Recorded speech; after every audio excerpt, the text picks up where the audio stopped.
About your time at Berkeley, after doing some intense Googling, Right, right, the whole controversy with the course description right, thing right, came up. right.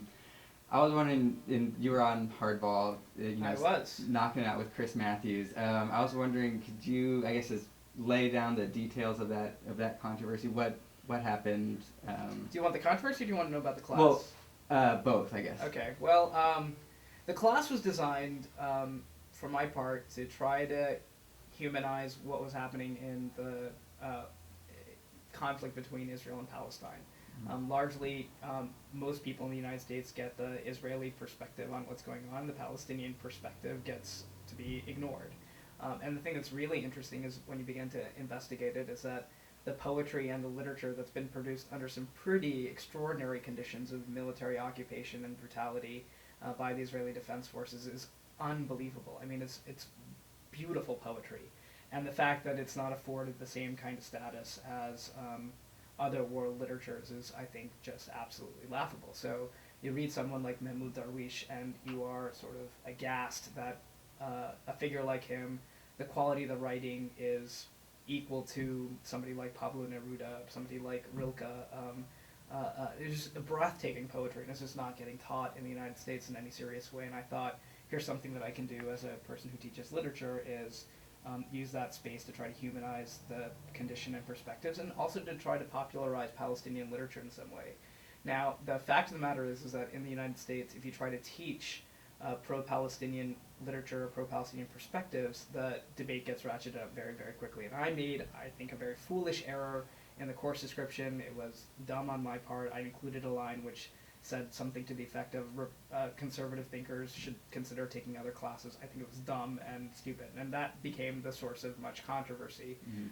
But I think the fact of the matter is that the what was also being critiqued about the class was that it dared to say that Palestinians had a legitimate place in literary studies, and that people could learn something by reading Palestinian literature. And it actually, I think went. I hope that it was some contribution to people thinking seriously about the question. It was, let's chalk it up to sort of, youthful enthusiasm, those mistakes. Yeah. But I love teaching the class, and I am a huge fan of this literature, and I highly recommend people reading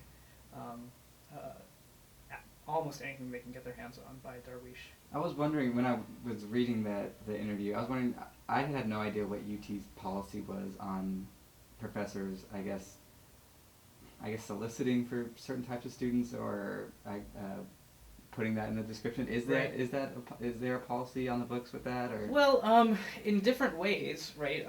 If you look at the classes which say instructor approval required, that exists. At Berkeley, you have a situation, I think, which is sort of where the direction that UT is headed in, where more people need the class than there are seats available for the class, so then instructors get to pick which one of you get to come in, especially for upper division classes, right? There are professors that are in high demand but don't want to teach, 400-person lecture classes. You want to teach a seminar of 30, then how do you pick? It could be who gets to register first, but most professors find that doesn't allow them the ability to get the student pools that they want. Or if you think about what it takes to get an advisor for a thesis or an advisor for your dissertation, there are all kinds of ways that there are selective procedures that professors have for picking the students.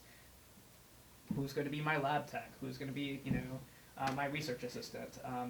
Classes are at Berkeley. It's not the case for all of them, but at some of them it was the case that you had to basically apply to get in, had to demonstrate a certain kind of facility with the material, or at least a respect for the material to be able to take the class. I don't know that happens all that much with classes here. I've only been here a few months, so I can't say that I understand policy fully. But it does happen. I mean, we can't be naive and say that professors don't get to be selective about a whole range of things. Perhaps, and I'm not even sure how instructive an example that is in terms of what happened with the class and that debate with Chris Matthews. But yeah, I didn't want the class to become a kind of screaming match, right, of people who were unwilling to sort of take the literature seriously. And that line in the course description came from that impulse, and it was a poorly worded, bad choice on my part. But what I wanted to do was expose this literature that could be read on its own terms and taken seriously on its own terms. I was wondering, do you have, I mean, do you ever want to pursue your political interests outside of academia or outside of the English discipline? I do. I guess like full time is what I meant. Oh, no. I love literature. Okay. It's my first. I mean, I love reading the stuff. I love teaching the stuff. I love explaining literature to people who are curious about literature. It's what I love to do. I wish the world were different so that I could do that fully and engage with that the whole time. But the fact of the matter is that things happen in the world which affect the conditions under which you can teach. So, for instance, this semester I have 4 students who can't afford the books on the syllabus for 2 of my classes. That affects materially your ability to, I mean, what is your reaction supposed to be as a faculty member to that problem? Is it simply tough luck? Wait till those books are available in the library? Borrow your friends? I mean, it seems to me that there are things that faculty members actually can begin to do to challenge, I think, the state of affairs and should, because politics in the classroom aren't separate things. I was wondering how did you handle that problem? I try to be creative. Luckily, those books have come a little bit later in the semester. But I have some extra copies. I've borrowed copies from other colleagues and friends of mine to loan out in the hopes that I will get those books back by the end of the semester. But it's minor coffee stains. Yeah. I mean, they're books. They're not impervious to things like that, but they're designed to get a little bit beaten up.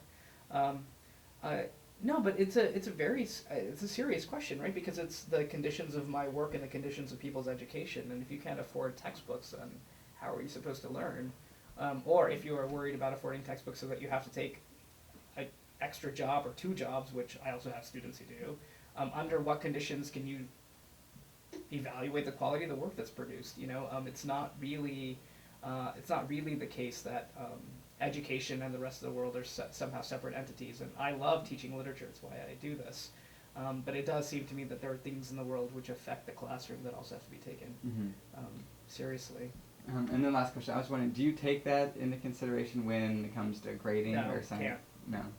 Okay. I take that into consideration when people are in office hours and we're trying to figure out how to get them to finish the paper on time. But those kinds of there are all kinds of university restrictions and regulations about things like that, and that would be absurd for me to play.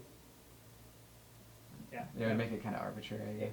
Yeah, I'm in no way to adjudicate who's got it worse off, right? So I can do my best to provide resources and services to students who need them, and that is what I can do.